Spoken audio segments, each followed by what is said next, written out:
Hola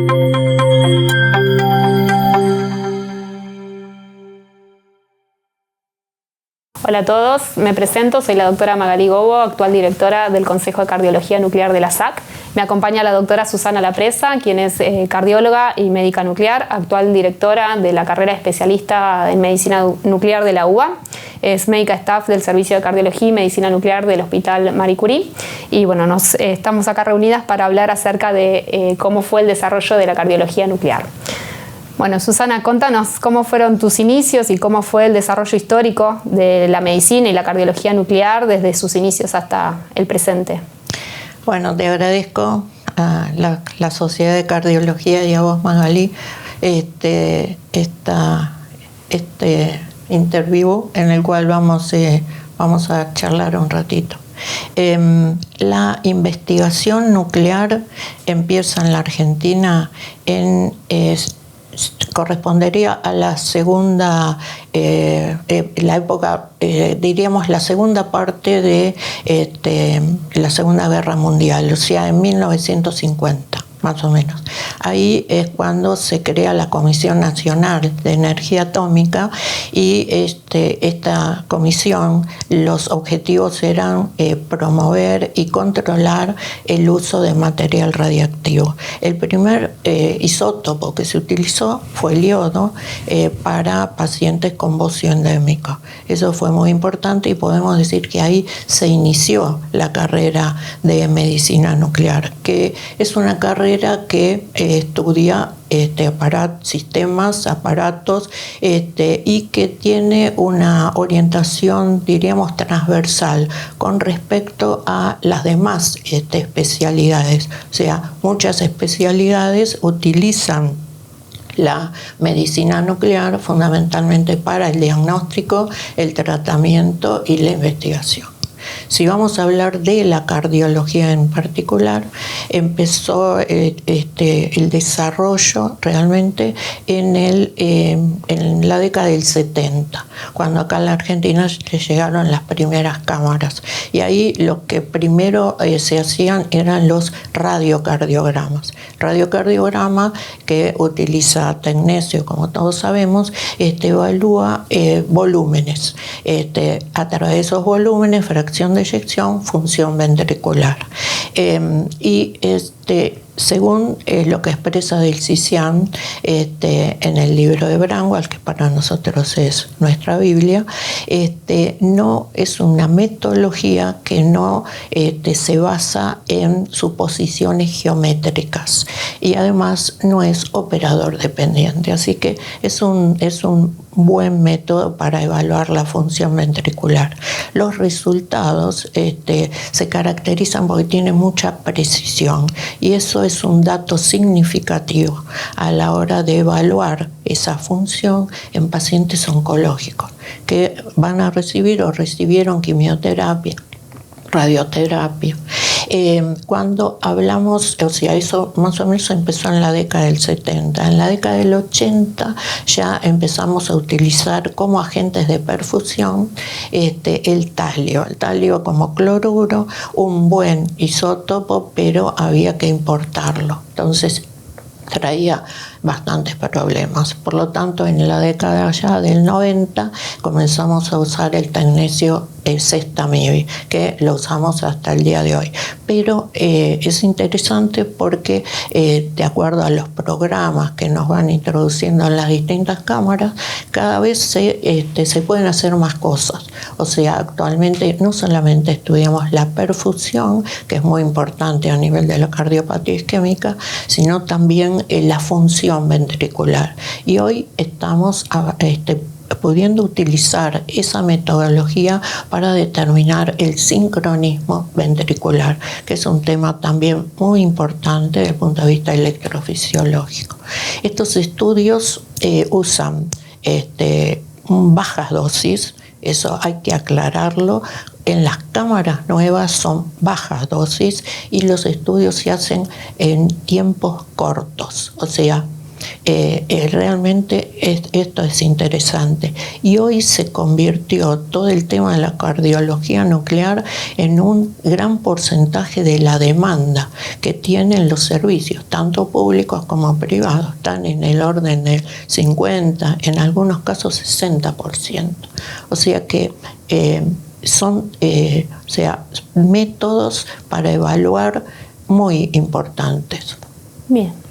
Fundamentalmente, por supuesto, la cardiopatía isquémica, que sabemos que es la patología de mayor prevalencia en este momento. Y según vos, ¿qué obstáculos o desafíos enfrenta la medicina y la cardiología nuclear y cómo se están abordando esos obstáculos? Sí, eso es un tema, es una pregunta muy interesante, porque yo te diría que como objetivo que uno se plantea es que estos estudios sean accesibles para toda la población, justamente con equipos de alta calidad para diagnóstico y para tratamiento. Eso sería, y esto no se cumple realmente en todos los aspectos. O sea, que sea equitativo hacia toda la población con la misma calidad.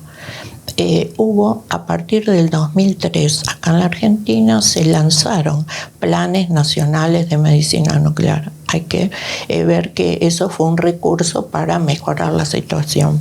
Y así se crearon nuevas cámaras en distintos lugares, distintas provincias, con una idea federal de estos estudios, en muchas provincias, del norte hasta el sur. También con la idea de instalar aceleradores lineales, ciclotrones y un equipo de protonterapia muy importante. Algunos de estos equipos ya está la obra terminada, están en funcionamiento, pero otros todavía no. Entonces, por ahí eso sería un objetivo a tener en cuenta, ¿no? Que en todos los lugares de nuestro país los pacientes tengan la misma posibilidad de acceso a este tipo de estudios. Bien.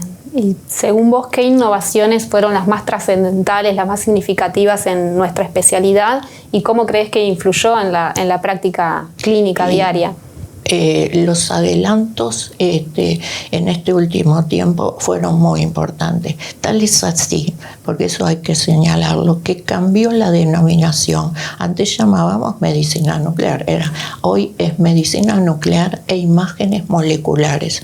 Nosotros en realidad hacemos medicina de precisión y eso es muy interesante.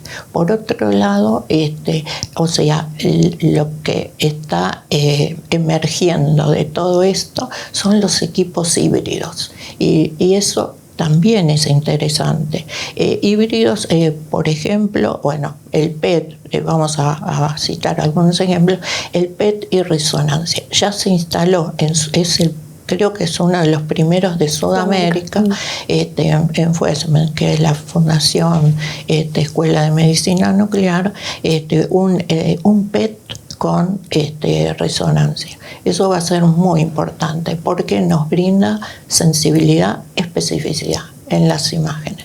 Eso por un lado, la parte tecnológica. La parte de isótopos están surgiendo. Algunos fueron revitalizados porque ya existían, pero se formaron radiofármacos muy interesantes a partir, por ejemplo, de análogos hormonales.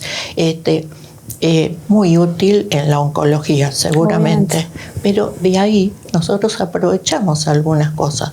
Por ejemplo, la metaiodobencilguanidina, que muchos conocen, es el MIBG, está marcado con iodo 123 y es un análogo de la norepinefrina. Para nosotros, importantísimo, se marca receptores cardíacos y con ello podemos aclarar en muchos términos la fisiopatología de la insuficiencia cardíaca. El tema que hay algunos problemas con la producción del iodo 123, que son limitaciones, pero son solucionables.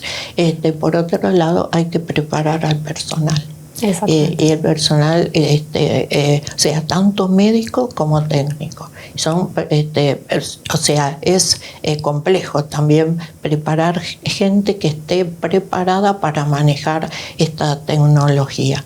Y sería interesante esto por ahí, por un agregado, que en realidad nosotros que tal vez también compartimos el trabajo a nivel público, en hospitales públicos, ya tenemos sistemas de telemedicina y telediagnóstico. Entonces nosotros en general, y eso lo hacemos, nos comunicamos en cuanto a la historia clínica del paciente, las imágenes, que es muy interesante.